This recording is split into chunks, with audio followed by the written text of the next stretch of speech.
I'm a 23-year-old lady and problem yangu yakatanga when I was 15 ndipo pandakaziva kuti my dad is not my biological father.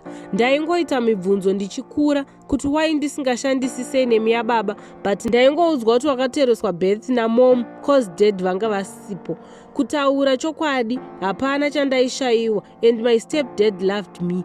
Pane one incident that I still remember yakaitika when I was about 9 years. Taive kwagogo vekwamom vachibva vati ko uyu achienda kwavo rini ndobva yatsikwa nyaya iyi. So ndakazogariswa pasi nanasekuru hanzvadzi dzamai vakandiudza kuti baba vangu vakaramba nhumbu. So my stepdad akazoda mom ini ndiri muchechi. Ndiye akandiitira zvese from fees yecreche till ndipedze A level. So nyaya iri pakuti now Ndavakuda Kuroorwa and my biological father suddenly wants to be in the picture. I don't feel related to him and I feel strange and weird around him. I've tried spending time with him but I don't know what to say to him. Plus zvekuramba kwavakaita nhumbu zvinodzoka mumusoro mangu.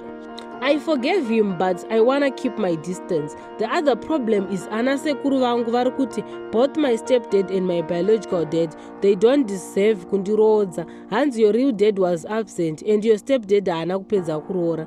My BF seemed to be getting impatient nenyaya all these mix-ups. My stepdad just said he will support me through it all and he just wants to see the marriage succeed. If it was entirely up to me, trust me, my stepdad would be the one who gets to have a say.